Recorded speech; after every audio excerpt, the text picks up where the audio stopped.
एक समय एक सर्वानंद नाम के ब्राह्मण थे और उसने चारों वेदों, 18 पुराणों, गीता, इन सभी को कंठस्थ याद कर रखा था। और उसने अपने वक्त के सभी ब्राह्मणों को, सभी विद्वानों को शास्त्रार्थ में पराजित कर दिया। तो उसके मन में एक धारणा आई कि मैं अपना नाम सर्वानंद की जगह सर्वाजीत रखवाऊंगा, अपनी मां से कहता हूं। उसने सभी को हरा दिया। उधर से वो ये विचार कर रहा था। दूसरी ओर क्या हुआ कि उसकी माता, जो सर्वानंद की माता जी थी, उसका नाम शारदा था, ब्राह्मणी, और वो भी ऐसे ही अपने प्रारब्ध के कर्म को भोग रही थी।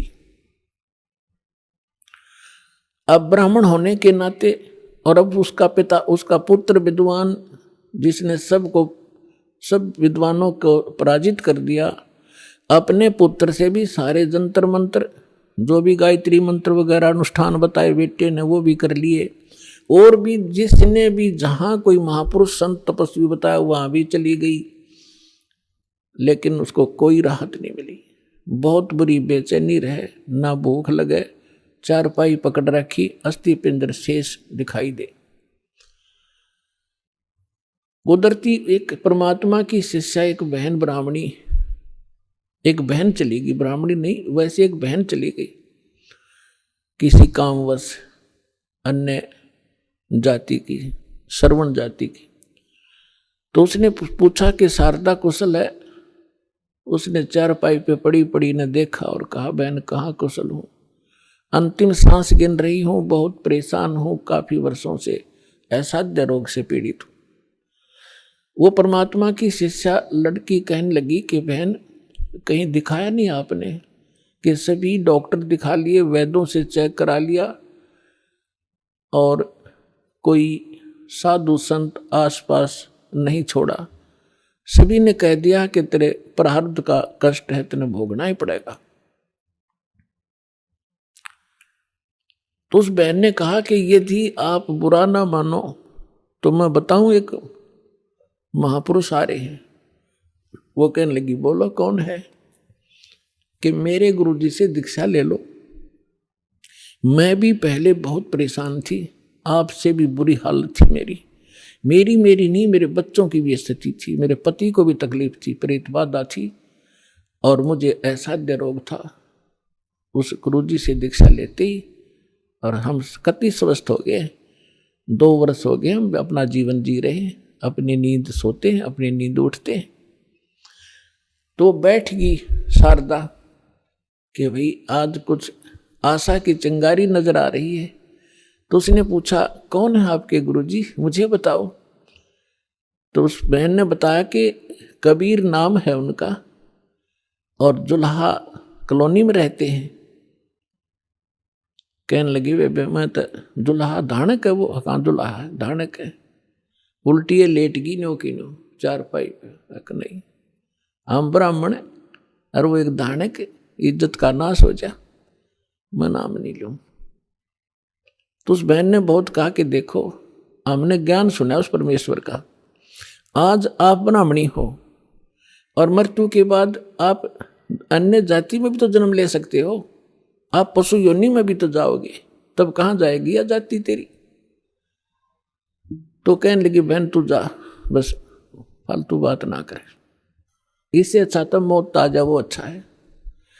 तो पुण्यात्माओं, परमात्मा कहते हैं, राज तजना सहज है, सहज तरिया का ने, और मान बढ़ाई ईर्षा, ये दुर्लभ तजनाई। वह चली गई। कुछ दिनों के बाद वो ब्राह्मण जो परमात्मा की शरण में आके स्वस्थ हुआ था। पुण्यात्माओं, आप तो बालक हो, दास उस भगवान से परिचित है। आपके लिए जो परमात्मा भटक रहा है ना, आप तो एक अबोध बालक की तरह जिधर मुंह हो गया उधर चल पड़ते हो, और वो माता पिता पीछे पीछे भाग्या कर खड्डे में गिरेगा, यू उठा लूं भाग कर बालक को। आज आप इतने बच्चे हो इस भगवान के मार्ग में और इस अपने अध्यात्म मार्ग के अंदर, कबीर साहब कहते हैं, मैं रोवे तू सृष्टि को और या सृष्टि रोवे मोहे। गरीबदास जी कह रहे हैं, परमात्मा से परिचित ज्ञान के आधार से भगवान की वाणी बता रहे महिमा। गरीबदास इस वियोग को समझ नहीं सकता कोई। सो चल छिदर मैं करूं अपने जन के काज। जिस प्यारी आत्मा को शरण में लेना है ना जाने के कारण बनाओगा उसके लिए। तो वो ब्राह्मण चला गया कि वो निकटतम नाती भी था उनका। पहले दूर देश से आना जाना महीने में नहीं होता था, 6-6 महीनों में 2-2 1-1 वर्ष बीत जाता था रिश्तेदारियों में आने जाने में। तो वो ब्राह्मण उसी काशी शहर के आसपास कोई गांव था उसका रहने वाला था। और शारदा बनारस में काशी में रहा करती थी। तो एक दिन वो किसी कामवश शहर में आया था, तो उसने सोचा चल रिश्तेदार के घर चलते। जब वहां पहुंचा तो शारदा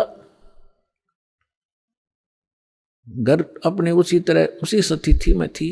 राम रमी करी, नमस्कार हुआ, कुशल मंगल पूछा। तो शारदा ने अपना सारा दुखड़ा रोया कि मैं बहुत दुखी हूं, बहुत बुरा हाल है मेरा, मैं तो अंतिम सांस गिन रही हूं। तब उस ब्राह्मण ने कहा कि आप हमारे गुरुजी से दीक्षा ले लो, आप स्वस्थ हो जाओगे। और मेरी हालत का आपको पता ही है, क्या स्थिति थी मेरी। हाँ, आपकी तो बहुत बुरा हाल था, सारा परिवार दुखी था।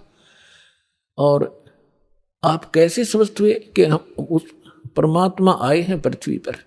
शारदा तेरा यकीन होइयो चाहे ना होइयो। और हमारी जो दुर्दशा थी देखने जोगी थी। रिश्तेदार भी नफरत करने लग गए थे। और उनकी कृपा से आज सारे बच्चे स्वस्थ हैं और हम स्वस्थ हैं। 4 वर्ष हो गए मैंने उनसे उपदेश लिए। मेरा तो बुरा ऐसा दुखी शायद पृथ्वी पर कोई प्राणी नहीं होगा जैसा मैं था। मेरे से रिश्तेदार भी नफरत करने लगे थे कि अब यूं आ गया घर पे, कुछ पैसे मांगने आया होगा। तो ऐसी दशा होगी थी मेरी। और अब वो रिश्तेदार मुझसे उधारे ले जाते हैं। तो शारदा ने सोची, हे भगवान बड़ी दया करी, देख यूं तो ब्राह्मण है, इसने तो गुरु कोई बढ़िया बना रखा होगा, ऊंच जाति का ब्राह्मण ही बना रखा होगा। तो फिर बैठ गई चारपाई पे। तो उसने कहा कि फिर ठीक है, बताओ मुझे आपका गुरुजी कौन है, क्या नाम है उनका, कहाँ रहते हैं। मेरे पूज्य गुरुदेव जी का नाम है कबीर। उसके वो फिर अक्सर खटक गया, कबीर वो धानक वो नीरू का। कहाँ? वो ब्राह्मण बोला कहाँ, वही है, यस। तो शारदा बोली, तेरी शर्म भाजगी, इतनी इज्जत का नाश कर दिया, ब्राह्मण होकर धानक गुरु बना लिया, डूब के मर जा की तरह। ये 36 लागी सुनान। तब अब उस पंडित जी ने कहा कि मिश्राणी बात सुन ले, यह शिक्षा मेरे देने की जरूरत नहीं, मैंने देख लिया। ये ब्राह्मण जब कित गए थे, जब मेरी दुर्गति हो रही थी, चोने भी ना दे थे, अंतिम सांस गिनू था, बुरा हाल हो रहा था। और ठीक है, तेरा ना समझ में आती तो गुरु जी के बारे में फालतू मत बोलिए, उठ कर चल पड़े। अब ये बात उसका घर कर गई कि सचमुच ये तो घना बुरा हाल था इनका, शारदा के, और इनका जीवन इतना सुखी हो गया। अब वो सोचन पर विवश हुई। तो वो काफी देर सोचती रही कि ये क्या बनी।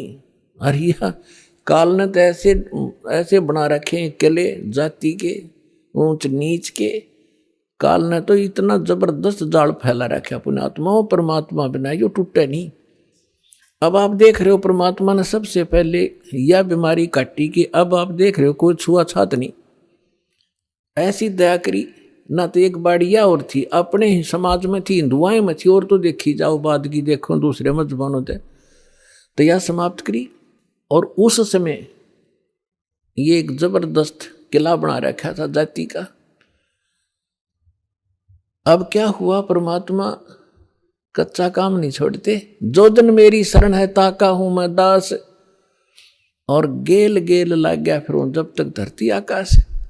अब क्या किया मालिक ने, जिस मोहल्ले में वो शारदा रहा करती थी उसी में परमात्मा का एक भक्त रहता था, थोड़ी सी दूरी पे।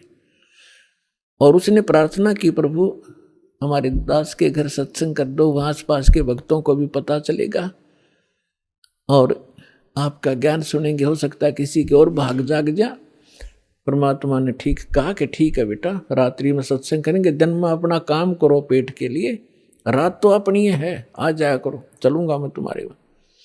तो उस बहन ने जो सत्संग करवा रही थी भगवान का, आसपास के सभी जगह निमंत्रण भेजा कि आज हमारे गुरुजी आवेंगे और नाम ले लियो, सत्संग सुनियो पहले। आपने आज तक ऐसा ज्ञान नहीं सुना होगा, आप देखियो हमारे गुरुजी का सत्संग सुनना। तो ऐसे आपस में आ ही जाते हैं, बुलावा देने से मोहल्ले के लोग, बहन बेटियां इकट्ठी हो जाती हैं।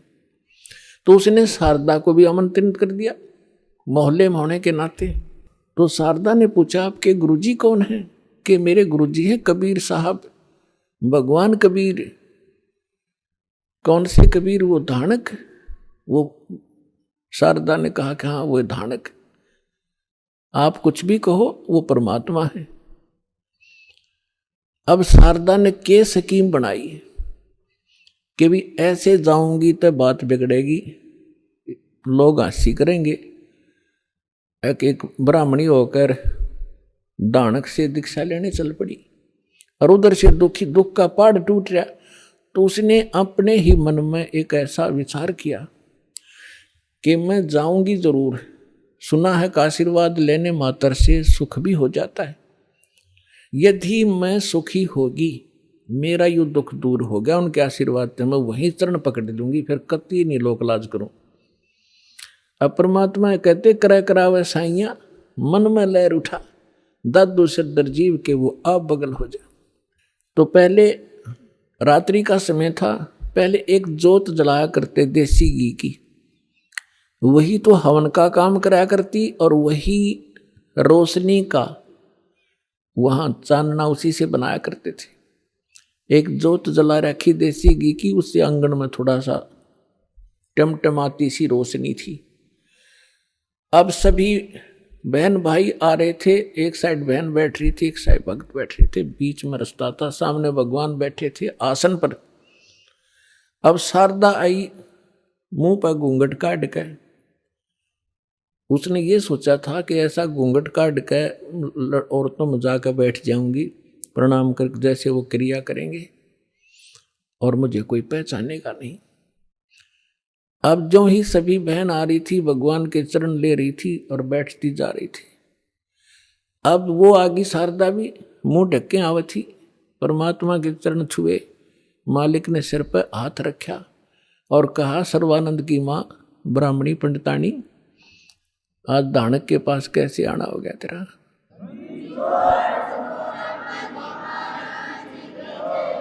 और परमात्मा ने हाथ रख के उठाया भी नहीं था, उसका सारा रोग, जो कष्ट था, जो संकट था, वो कति स्वस्थ होगी जैसे दुख कदे था ही नहीं। और ऊपर से परमात्मा ने कहा कि कैसे आगे सर्वानंद की माँ तू, एक दानक से क्या कहेंगे तेरे को, जो पंडित लोग जात से घेरेंगे।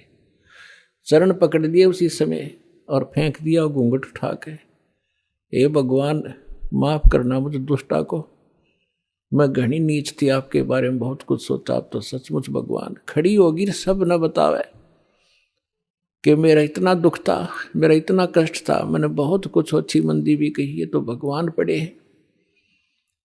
फिर बैठ गई, सत्संग सुना, परमात्मा ने सृष्टि रचना सुनाई। तीन देव की जो करते भक्ति, उनकी कदे ना होवे मुक्ति। गुण तीनों की भक्ति में ये भूल पड़ो संसार, कह कबीर निज नाम बिना कैसे उतरो पार। अब शारदा को जितना ज्ञान था राम और कृष्ण, विष्णु और शंकर का, ब्रह्मा जी को तो हम भक्ति करते ही नहीं थे, श्री विष्णु जी और भगवान शंकर की तो हम खूब भक्ति कराया करते।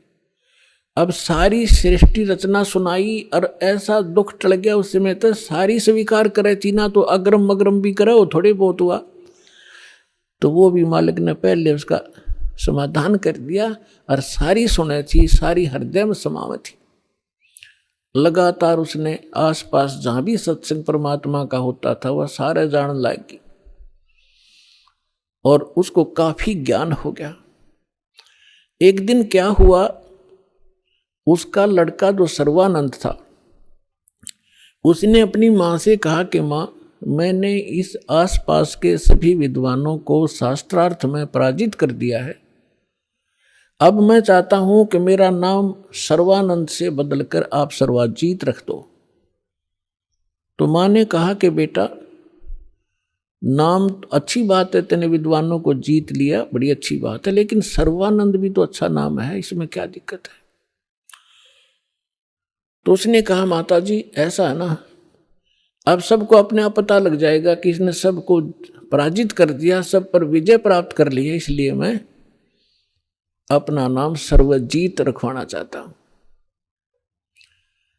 उसकी मां बोली बेटा ठीक है, नाम तेरा बदल दूंगी, लेकिन एक विद्वान और है, उसने पराजित और कर दे।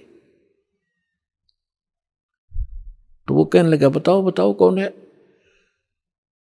कि मेरे गुरुजी हैं और कबीर नाम है उनका, और जुलाहे की कॉलोनी में रहते हैं। कहने लगे वो अच्छा, फिर अकमाता आपने बड़ा विद्वान खोजा, उसको संस्कृत भी ना आती, वो क्या जाने सदग्रंथों के बारे में। और उसकी माँ बोली बेटा देख ले, यदि मेरे से तेना नाम बदलवाना है तो उस विद्वान को तेने पराजित करवाना पड़ेगा, करना पड़ेगा, ऐसे नहीं मानूंगी। उससे लिखवा के लाना और उनका अंगूठा लुआ के लाना, एक दो गवाह भी हों साथ में। अब सर्वानंद तो चल पड़ा, मां का आदेश पाते ही चलता हूं। अब जून का महीना, उत्तर प्रदेश, खड़ी धूप पड़े, उधर से परमात्मा कबीर जी की एक मुंह बोली बेटी थी कमाली, वो एक मृतक जीवित की थी किसी शर्त पे, किसी कारण से, किसी सर्कमस्टांस के से। और वो लड़की फिर अपने पिता को छोड़कर परमेश्वर के साथ, अपने वास्तविक पिता के साथ रहा करती थी, युवा हो गई थी। तो वो लड़की दोपहर के समय कुएं पर जल लेने गई हुई थी बटका भरण खातिर। उधर से सर्वानंद जी आ गया, एक बैल के ऊपर सारे सदग्रंथ रखा करता, गीता, 18 पुराण, 4 वेद, श्रीमद् भगवद गीता और 6 शास्त्र। बैल के ऊपर जैसे गधे पर बोरा डाल लिया करें, ऐसे बोरा डाल के उनमें रखा करता था, सुंदर कपड़े लपेट के। उस बैल को लिए हुए आ रहा था। अब जुलाहों की कॉलोनी में, और उस समय पंडित जी आचार्य, वो भी सा विद्वान सुप्रसिद्ध, तो सभी ऐसे देख रहे थे जैसे पहले गांव में हाथी आ जाता, सारे गांव निकल कर आ जाया करता, हाथी देखेंगे, ऊपर चढ़ चढ़ कर मकानों पर देखा करते थे। तो सभी देख रहे हैं कि ब्राह्मण कैसे आ गया हमारी कॉलोनी में। अब देखो लीला दाता की, उसको इतनी भयंकर प्यास लगा दी, उसकी आंखों में प्राण आ गए सर्वानंद के, और सामने वाली लड़की पानी भरने लग रही। उसके पास आकर कहा कि ये लड़की जल्दी पानी पिला बेटी, मेरे प्राण निकलने जा रहे हैं। तो लड़की ने बाल्टी उसके कर दी, ले पी लो। उन्हें अपना करमंडल ले रहा था, उसमें डालकर गट गट पी लिया। अब उसने देखा कोई देख तो नहीं रहा तुझे, कितने दानकों के जुलाहों की कॉलोनी कुएं का पानी पी लिया। कोई देख तो, सब देख रहे थे, सब चारों तरफ देख रहे थे। तो उसने अपनी इज्जत बचाने के लिए लड़की को डांटा कि लड़की ये किसका कुआं है, किस जाति का कुआं है। तो लड़की ने कहा जी दानकों की कॉलोनी में तो दानकों का कुआं हुआ कर, ब्राह्मणों का नहीं हो सकता। ये तूने पहले क्यों नहीं बताया मुझे? पंडित जी पानी पी कर जात नहीं पूछा करते, तू पहले पूछता। जब तक तेरे पसीने आ रहे थे तेरी जान जाने वाली थी, अब तुझे जाति दिखाई देती है। मर जाता 2 मिनट तुझे पानी नहीं मिलता तो फिर कहता है बेटी छोड़ इन बातों को, यहां कबीर कहाँ रहता है? तो लड़की ने कहा कि कबीर का घर शिखर में सतलोक में रहता हो, झांस ले ली गैल और पाँव न टेके पपील के, तो पंडित ला दरिया बैल। लड़की ने कहा कि तुझे कबीर चाहिए, वो कबीर सतलोक में रहता है, गगन में, और जहां तक चिट्टी का पैर नहीं टिक सकता, तू इन पोथियों से जाएगा वहां कबीर से मिलने। तो कहने लगा, ए लड़की गणी ना बोला है, यूँ बता यहाँ कहाँ रहता है इस कॉलोनी में वो। लड़की बोली, आ जाओ मेरे पीछे पीछे, मैं उन्हीं की बेटी हूँ। अब लड़की मटका उठा के चल पड़ी, सर्वानंद बैल आके पीछे पीछे। लड़की थोड़ी आगे चली गई और जाकर कहा, पिताजी एक ब्राह्मण आवा है, सारे पोथे लिए, आपको पूछ रहा है, आपके साथ अवश्य कोई वाद विवाद करेगा। परमात्मा ने कहा, बेटा कोई बात नहीं, ज्ञान की चर्चा तो होनी चाहिए, अच्छी बात है, उसको बुला लो अंदर। वह लड़की बाहर आई और कहा, सर्व आओ जी, आ जाओ, पिताजी अंदर हैं, आ जाओ। तो सर्वानंद बाहर खड़ा हो गया और कहा, ले लड़की ये मेरा लोटा ले जा, पानी का भरवा दिया कि एक पानी का मेरा लोटा भर दे। बाहर खड़ा खड़ा लड़की ने पानी का लोटा भर दिया और कहा, इस लोटे को जाके कबीर को दे दे और इसका क्या उत्तर दे फिर मुझे बताना बाहर आकर के। अब लड़की उस लेकर उस लोटे को भरे हुए को और धीरे धीरे परमात्मा के पास गई और कहा, पिताजी एक वो ब्राह्मण युग ने ऐसे ऐसे कहा है कि ये लोटा दिया है, कहा कि इसका उत्तर दें, वो मुझे बताना इस जल को। और इतना भर दिया कि वो पानी लबालब भरा हुआ था उस लोटे के ऊपर तक, उसमें जरा सा भी पानी डाल दे तो बाहर जावे, इतना फुल भर के दे दी। परमात्मा बोला, ठीक से बेटी। परमेश्वर ने एक बड़ी सुई थी, वह सुई उठा कर लोहे की और उस लोटे में डाल दी, कुछ पानी बाहर निकल गया और कहा, जा सर्वानंद को दे दे बेटा। वह लड़की वापस आई धीरे धीरे। अकलो पंडित जी, सर्वानंद ने पूछा, क्या उत्तर दिया तेरे पिता ने? कि बोले कुछ नहीं, इसमें एक सुई डाल दी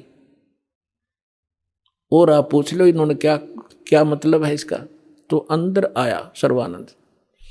सर्वानंद ने पूछा कि कबीर आपने मेरे प्रश्न का क्या उत्तर दिया? परमेश्वर ने पूछा, आपका प्रश्न क्या था?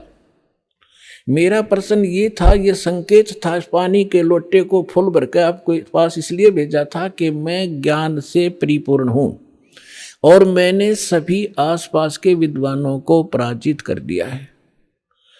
मैंने अपनी माँ से सर्वाजीत नाम रखवाना है और उसने ये शर्त रखी है कि मैं आपसे शास्त्रार्थ करूं और आपको विजय पाऊं आपसे, तब वो मेरा नाम रखेगी। मैंने आपको ये संकेत दिया है कि मैं ज्ञान से ऐसे फुल हूं जैसे लोटा फुल था। यदि मुझे कोई ज्ञान शिक्षा देगा तो मेरे अंदर समाएगा नहीं, वो इस लोटे में अगर कोई और जल डालेगा वो बाहर ही जाएगा, इसमें जगह नहीं। अब आप बताओ आपका क्या उत्तर था? परमात्मा बोले, मैंने इसमें एक लोहे की सुई डाली है। मेरा ये संकेत है कि मेरा ऐसा ज्ञान है, ऐसा भारी ज्ञान है, ऐसा गुरु ज्ञान है कि जैसे मेरी सुई तेरी लोटे की तली में जाकर टिकेगी और तेरा पानी बाहर निकल गया। ये मेरा ज्ञान ऐसा तेरे थोथे ज्ञान में बाहर फेंक देगा, ठाके तेरे हृदय में समा जाएगा।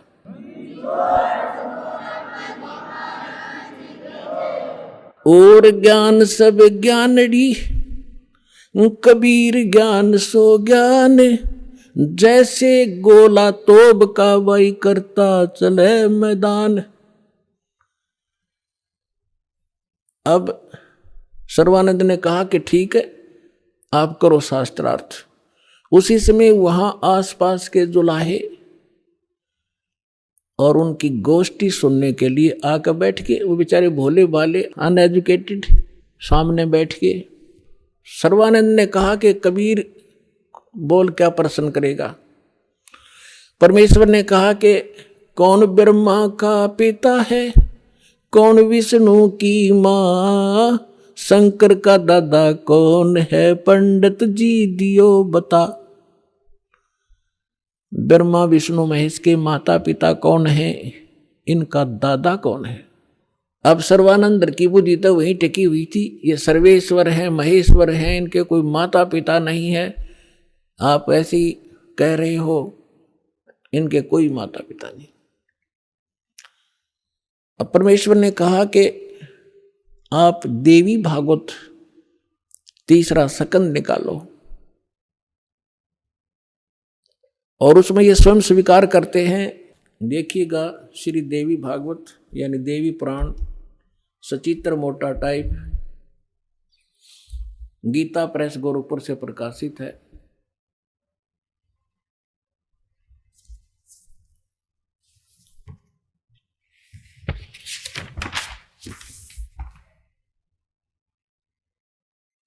संपादक है हनुमान प्रसाद पोदार, चिमनलाल गोस्वामी।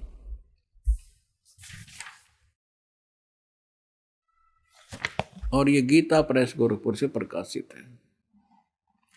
इसके 123 पृष्ठ पर देखिएगा।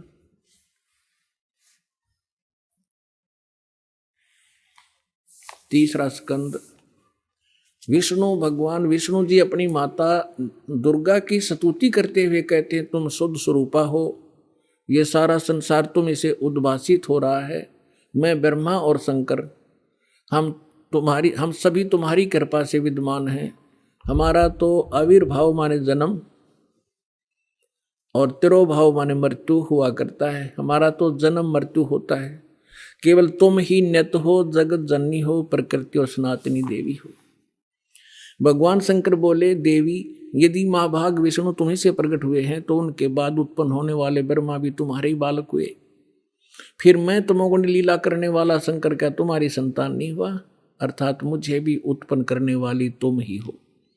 शिवे संपूर्ण संसार की सृष्टि करने में तुम बड़ी चतुर हो। इस संसार की सृष्टि स्थिति और संहार में तुम्हारे गुण सदा समर्थ हैं। उन्हीं तीनों गुणों से उत्पन्न हम ब्रह्मा विष्णु एवं शंकर नियमानुसार कार्य में तत्पर रहते हैं। अब पंडित जी तो साथ ले रहा था, सारे पोथे निकाल कर देख लिया, पढ़ भी लिया। उसको मालूम था कि सामने जो श्रोता है ये सब अशिक्षित, और कह दिया कि झूठ बोलता है, इसमें कुछ नहीं है। परमेश्वर ने कहा कि रुद्र संहिता के अंदर देखिएगा, ब्रह्मा विष्णु और शिव जी की उत्पत्ति दिखाते हैं आपको, आप देखिएगा। तो उसने देखा जो मालिक ने बताया। अब आप देखिए पुण्यात्मा, तो अभी तक ये सारा वर्बली बकवाद चल रही थी। अब दास ने जब इस मिशन को स्टार्ट किया तो आम भक्त हमारे भक्तों से कहता था, वो कैसा टीचर है, पुस्तक पढ़ पढ़ के सुनाता है, अपना अनुभव बताना चाहिए। अरे वेदों से, गीता से, इन सदग्रंथों से अलग जो अनुभव अपना बताता है वो शास्त्र विरुद्ध है, वो बिल्कुल यूजलेस है। ये हमारा सिलेबस है। हम सिलेबस तो बाद में देखा दास को ने, तो उस मूल ज्ञान से जो परमात्मा का ज्ञान था उसके आधार से भक्ति शुरू की थी। इन सदग्रंथों को बाद में देखा है, ये यूं का यूं मिला। तो आपको दृढ़ करने के लिए और आपको सच्चाई से परिचित कराने के लिए ये सदग्रंथ दिखा रहा हूं। मुझे नहीं जरूरत थी इनकी। जैसे एक अंधा था, अंधेरे में लालटेन लिए जा रहा था, आगे से बच्चे आ रहे थे उछल कूद करते हुए। उसने कहा, बच्चों देखना देखना बच्चों, मैं अंधा हूं, बेटा ध्यान से चलना, मैं अंधा हूं, देखना मुझसे ना टकराना। अब बच्चों ने आकर देखा कि आदमी अंधा बतावे और लालटेन हाथ में ले रहा, टॉर्च या लालटेन लैंप। उन्होंने चारों तरफ से घेर के कहा, बाबा सचमुच आप अंधे हो? कहा बेटा अंधा हूं मैं। फिर लालटेन किस लिए ले रखी है? कि तुम आंखों वालों के लिए, कहीं मेरे से टकरा कर वो डेग दे ना तोड़ दो। आपके लिए है, ताकि इस रोशनी में तुम्हें पता लग जाए कोई बूढ़ा व्यक्ति आ रहा है, साइड से निकल जाओ, मुझसे टकराओ नहीं, मैं अपने इसलिए आपके लिए हुए हूँ। तो दास तो इस ज्ञान को पहले सुना रहा था, सन 1994 से लेकर सन 2000 तक वर्बली जो मालिक ने ज्ञान दिया था यही सुना रहा था। ये ब्रह्मा विष्णु महेश नासवान है, इनकी जन्म मृत्यु होती है, ये ये इष्ट रूप में पूज्य नहीं है, लेकिन अनादरणीय नहीं है। लेकिन दास के सामने यह समस्या थी कि इस बात को, दास की वर्बली इस कहानी को कोई नहीं सुनेगा हिंदू, और विरोध खूब होगा। तो अर्ज करी थी दाता ने कि आपका ज्ञान सत्य है दाता, कभी गलत नहीं हो सकता। यदि इन सदग्रंथों में मिल जावे, वेद गीता और पुराणों में, तो आपके बच्चे आपको पहचानने में देर नहीं लाओगे। ऐसी प्रेरणा की परमात्मा ने 2001 में ओए गीता उठा के देखी, जो का तू ज्ञान पाया। क्योंकि परमात्मा ने कहा था अपनी वाणी में कि वेद मेरा भेद है, मैं ना मिलूं वेदन के माही, पर जौन वेद से मैं मिलूं वो वेद जानते नहीं। तो इसके आधार से जब सब सदग्रंथ देखे तो जो का तो ज्ञान मिला। ओए होए, तीन देव की जो करते भक्ति, उनकी कदे ना होवे मुक्ति। और परमात्मा कहा करते, धर्मदास ये जग बोराना, कोई न जाने पद निर्वाणा।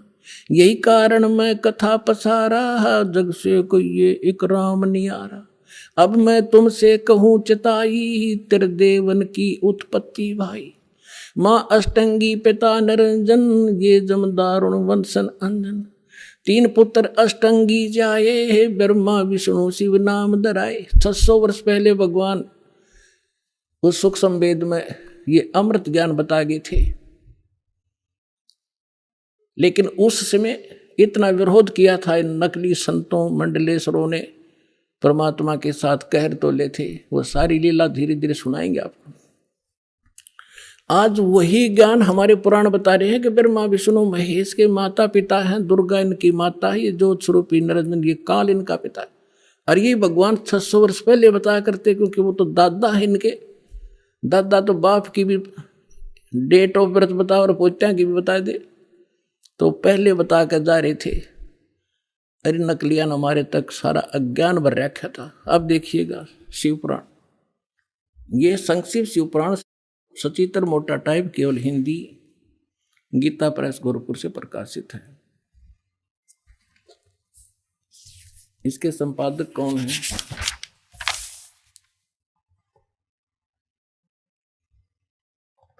हनुमान प्रसाद पोदार, और ये गीता प्रेस गोरखपुर से प्रकाशित है।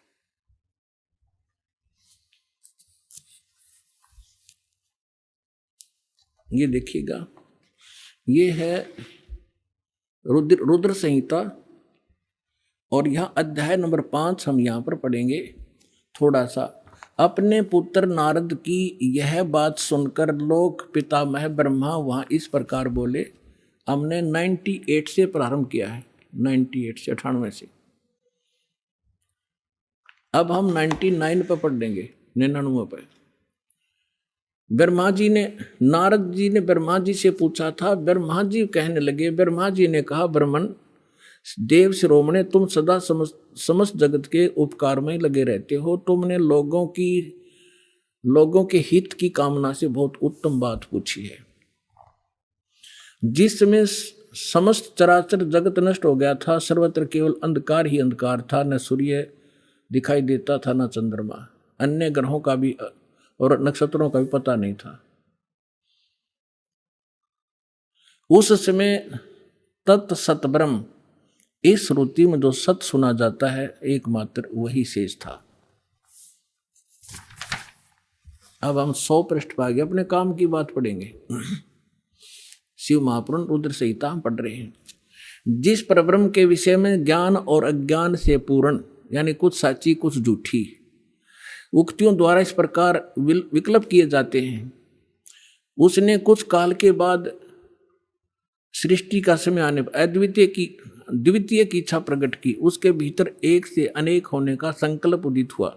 तब उस निराकार परमात्मा ने अपनी लीला शक्ति से अपने लिए मूर्ति यानी आकार की कल्पना की। वो क्या बना? मूर्ति रहित परम ब्रह्म। जो मूर्ति रहित परम ब्रह्म है उसकी मूर्ति ये भगवान सदाशिव हैं। अर्वाचीन और प्राचीन विद्वान इन्हीं को ईश्वर कहते हैं। अपने आत्माओं, ये कौन है? सदाशिव ये काल है। और ये इसने प्रतिज्ञा कर रखी है कि मैं कभी किसी के सामने अपने काल रूप में, ओरिजिनल रूप में नहीं आऊंगा। जो श्री कृष्ण के अंदर से निकल कर इसने अर्जुन को दिखाया था भयंकर रूप, वो है इसका असली रूप। तो ये क्या करता है, अपने पुत्र किसी को ब्रह्मा के रूप में दर्शन देता है, किसी को शिव के रूप में, किसी को विष्णु के रूप में। तो यहाँ ये काल के विषय में ब्रह्मा जानकार नहीं है। ये कौन है, कहते वो निराकार था, फिर साकार बन गया सदाशिव। अब देखो सदाशिव कौन है, भगवान सदाशिव है वो मूर्ति। अर्वाचीन और प्राचीन विद्वान उन्हीं को ईश्वर कहते हैं। उस समय एकाकी रहकर स्वेच्छानुसार विहार करने वाले उस सदाशिव ने अपने विग्रह माने शरीर से स्वयं ही एक स्वरूप भूता शक्ति यानी दुर्गा की सृष्टि की, एक स्त्री की सृष्टि की, जो उनके अपने श्रेयंग से कभी अलग होने वाली नहीं थी। उस पराशक्ति को प्रधान प्रकृति गुणवती माया बुद्धि तत्वों की जननी तथा विकार रहित बताया गया है। वह शक्ति अंबिका कही गई है। अब ये क्या कह रहा है ब्रह्मा जी, पुण्यात्माओं, अब देखो कमाल की बात है।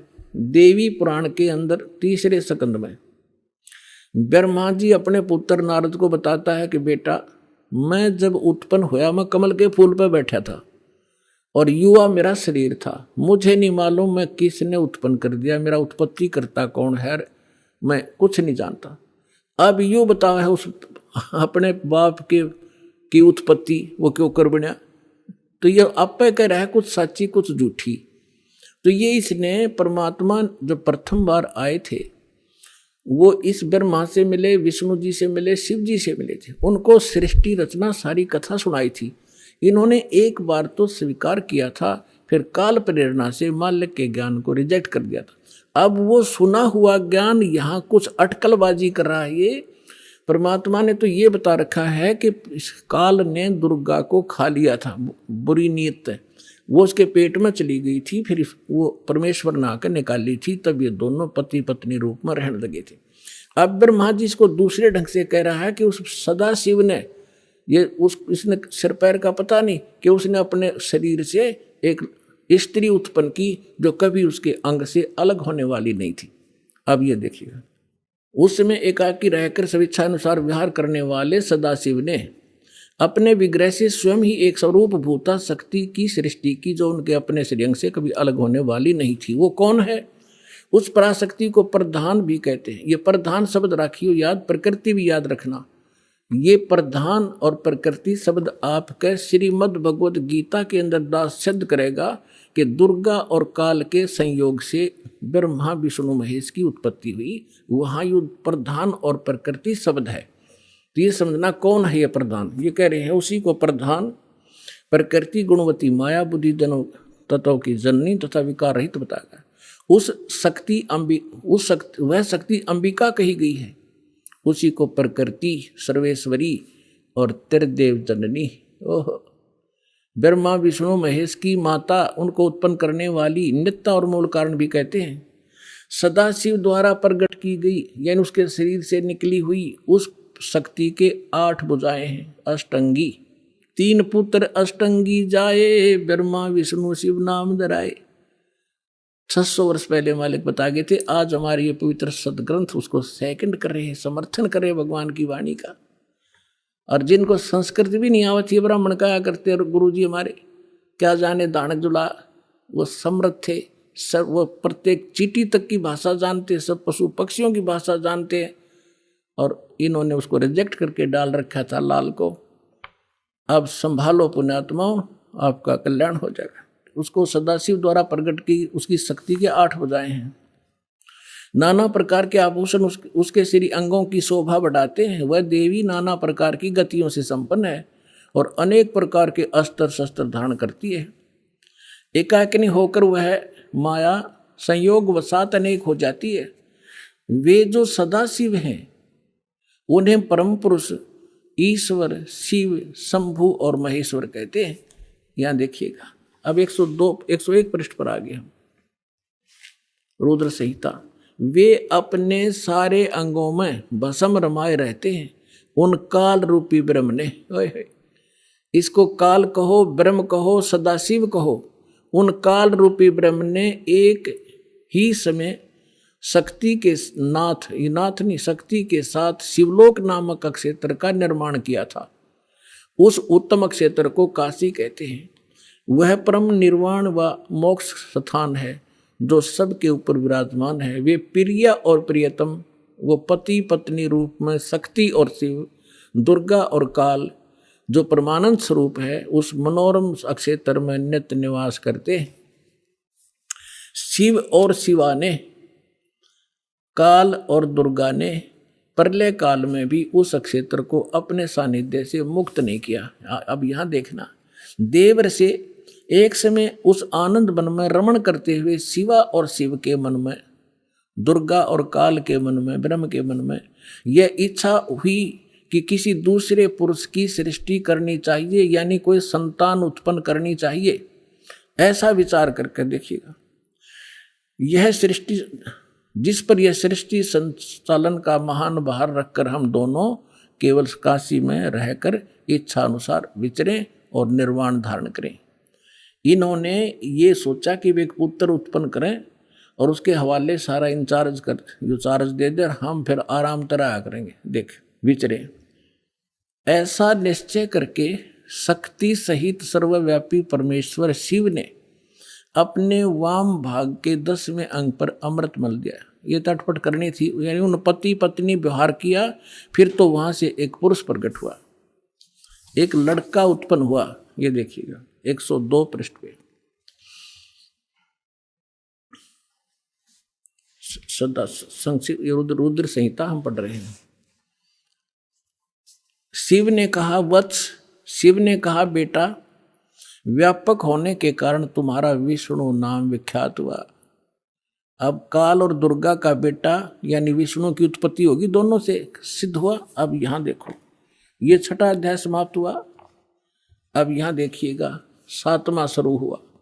ब्रह्मा जी कहते हैं देवर से, तत्पश्चात कल्याणकारी परमेश्वर शाम सदाशिव ने पूर्ववत प्रयत्न करके जैसे विष्णु उत्पन्न किया था, दोनों ने पति पत्नी व्यवहार करके मुझे अपने दाहिने अंग से उत्पन्न किया। मुने उस महेश्वर ने मुझे तुरंत ही अपनी माया से मोहित करके नारायण देव की नाभि कमल में डाल दिया, फिर लीला पूर्वक मुझे वहां से प्रकट किया।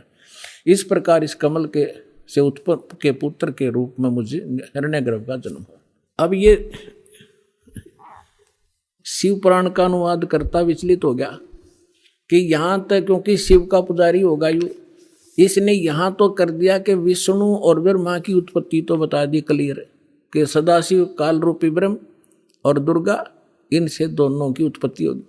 अब यहाँ विचलित हो गया, ले कहते हैं चोर चुरावे तुमड़ी और गड्ढे पानी में, वो गड्ढे हुआ उपरावन, सच्चाई छानी नहीं। अब इन तीनों के पिता हैं ये और सिद्ध करते हैं। ये देखिएगा, इसके 24 पृष्ठ पे आपको दिखाते हैं। ये विद्वेश्वर संहिता है। एक समय क्या होता है, एक समय ब्रह्मा और विष्णु जी का इस बात पर झगड़ा हो गया, युद्ध हो गया।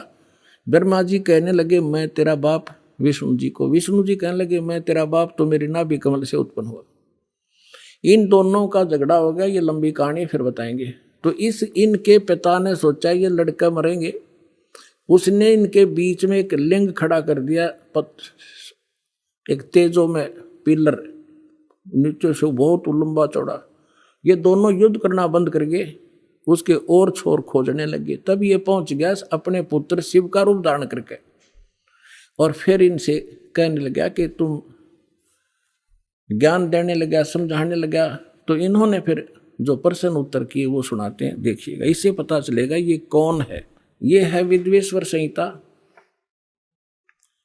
संक्षिप्त शिव पुराण, और पृष्ठ नंबर 24 पे ये है ब्रह्मा जी और ये है विष्णु जी, ये बीच में इनका एक स्तंभ है। अब हम यहाँ आ जाते हैं 25 पृष्ठ पे। ब्रह्मा और विष्णु ने पूछा, प्रभो, ब्रह्मा विष्णु फिर उसे वार्ता करने लगे काल से, सृष्टि आदि 5 कर्तों के लक्षण क्या है, ये हम दोनों को बताइए। भगवान शिव बोले, ये काल बोला, काल रूपी ब्रह्म बोला, मेरे कर्तव्यों को समझना अत्यंत गहन है, तथापि मैं कृपा पूर्वक तुम्हें उनके विषय में बता रहा हूं। आगे देखो, हम अपने मतलब की पढ़ लेंगे। ये 26 नंबर पे आ गया। अब ये क्या कह रहा है, काल अपने इन ब्रह्मा और विष्णु दोनों को, पुत्रो तुम दोनों ने तपस्या करके प्रसन्न हुए मुझ परमेश्वर से सृष्टि और सतिथि नामक 2 कृत प्राप्त किए। ये दोनों तुम्हें बहुत प्रिय हैं। इसी प्रकार मेरी विभूति स्वरूप रुद्र और महेश्वर ने, ये ने है गलत से मेरे विस्मृत, ने 2 अन्य उत्तम कृत संहार और तिरोभाव मुझसे प्राप्त किए हैं। अब क्या हो गया, 2 तो ब्रह्मा विष्णु और ये महेश्वर और रुद्र, इन चारों का बाप है ये बोलने वाला, जो बस इतना सिद्ध करना चाहो था दास आपको। अब परमात्मा ने बताया कि 3 पुत्र अष्टंगी जाए, ब्रह्मा विष्णु शिव नाम धराए, और 3 देव की जो करते भक्ति, उनकी को देना हो वह मुक्ति। गुण तीनों की भक्ति में ये भूल पड़ो संसार, कहे कबीर निज नाम बिना कैसे उतरो पार। अब सर्वानंद कहने लगे कि झूठ बोलता है, ऐसा कुछ नहीं लिखा है, क्योंकि ये नकली विद्वान इसी बात का लाभ उठा के हमारा नाश करने में सक्षम और सफल हुए कि वो संस्कृत भाषा जानते थे और पूरा समाज अशिक्षित था। इनका यूं ये दाव लग रहा था। अब उसने क्या किया कि जो मतलब की बात थी वह छोड़ दी, और उसने जो कंठस्थ याद कर रखे थे श्लोक गीता के, वेदों के, वो संस्कृत बोलने लग गया। काफी देर तक रुका नहीं, डाटा को आध पौन घंटे तक संस्कृत बोलता रहा, संस्कृत बोलता रहा। और वो सामने वाले जितने जुलाहे बैठे थे बेचारे भोले वाले, माई बहन बेटी भगत, वह ये भी नहीं समझ पा रहे जो पंडित जी बोल के रहा है। उन्होंने फिर ताड़ी पीट दी, वाह पंडित जी, वाह सर्वानंद, वाह पंडित जी, कमाल कर दिया। अब उनकी प्रशंसा से सर्वानंद विजयी हो गए और परमात्मा पराजित कर दिए। आज तक यह 9 बिजली गिर रही थी बगैर इन इंस्ट्रूमेंट के, जो भगवान ने आज आपको समझाने के लिए बनवाए हैं जीव से। ना जीव बना दिए इंस्ट्रूमेंट, ये पहले यही था। ये मनुष्य 4 युग का इतिहास तो आपके पास है। द्वापर ताई अभी 50 वर्ष से पहले थे, हमने देखे बैलगाड़ी खचड़ खचड़ने को घसीटे अंडा करते, काठ के पहिए, काठ की गाड़ी। और उससे पहले एक रेडू में 6 खच्चर जोड़ कर रथ बना कर घसीटे फिराया करते थे। कहाँ गई थी मनुष्य की विधि? ये परमात्मा ने दया बख्शी आपके लिए। और अभी 10 वर्ष से हो रहा है, 12 वर्ष से हो रहा है, ये सब विकास कराया दाता ने, ताकि अपने बच्चों को वर्ड टू वर्ड समझा दूँ, ताकि ये पहचान ले मेरे को। और 1 मिनट में जा छोड़ दो इनको सतलोक में, पीछा छुटे यहाँ से।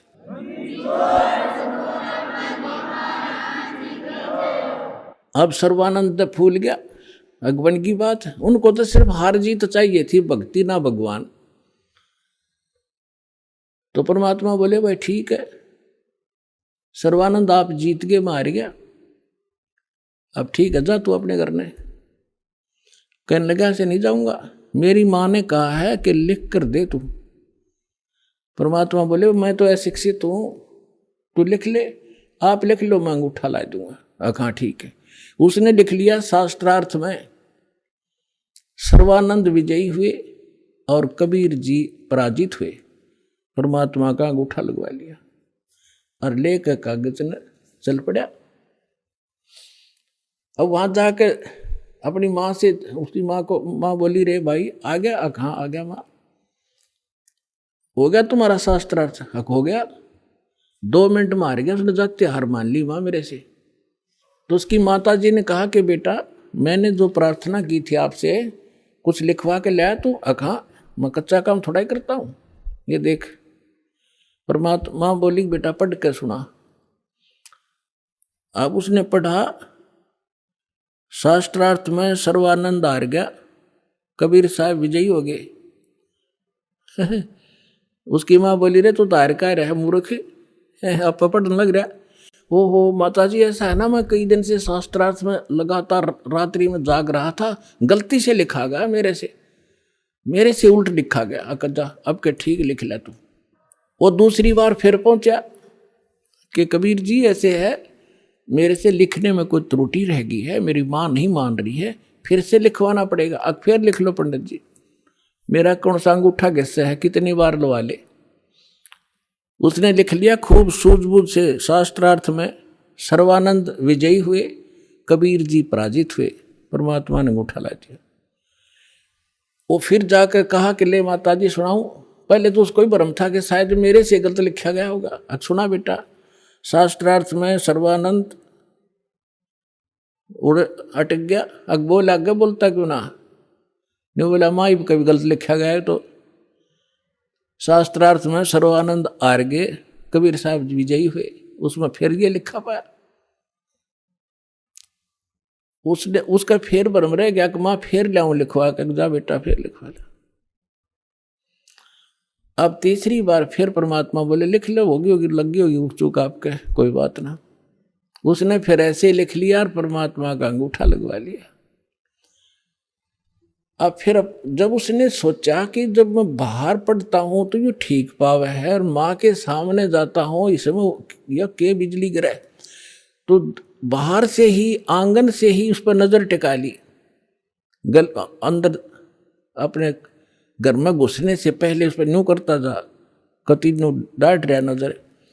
अकमाता सुनाऊं सुना, उसके सामने अक्सर पलट गए जैसे कंप्यूटर में पलट जाया करे। और न्यो का न्यो पकड़ गया, बैठ गया कलेजा पकड़ के। उसकी माँ बोली रे बोलता क्यों ना, तेरी बोलती क्यों बंद होगी विद्वान, बोल क्या लिख रखा है इसमें। वह कागज हाथ तो छूट गया उसके। परमात्मा को उसकी माँ बोली बेटा भगवान आए हैं, तेरी बुद्धि भ्रष्ट हो रही है, ये 4 अक्षर सीख के और तू विद्वान पाक रहे है। जो ज्ञान उस परमात्मा का है तेरे पास तक कख भी नहीं बेटा, मैं तेरी भी कथा सुन रखी है बहुत दिन हो गए। अब अपनी माँ के चरणों में पड़कर रोने लग गया।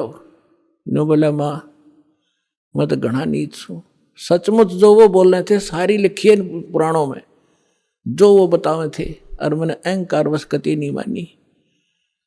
तो माँ बोली बेटा मेरी आत्मा कह रही है तू इकलौता पुत्र है, और तू ऐसा बिरान माटी ऐसी दुर्गति होगी तो कुत्ते की योनि में जागा बेटा। या विदुता काम नहीं आवे, भगवान की शरण और वो मंत्र में काम करेंगे, मेरी आत्मा खुश हो जाएगी, तो नाम ले ले। ने बोला माँ मेरे साथ चलो, मैं अब तो जाऊंगा, मैंने शर्म आवेगी। अब चल मैं तेरे साथ चलूंगी बेटा। जाके चरणा में डाल दिया कि परमात्मा तेरा बालक है, भूल होगी इससे और नाम दे दो। परमात्मा बोले कोई बात ना बेटा, हम तो सारे मेरे ही तो बच्चे हैं, जिस दिन ये मुझे पहचान लेंगे झगड़ा ही मिट जाएगा। तो इस प्रकार सर्वानंद का कल्याण हुआ।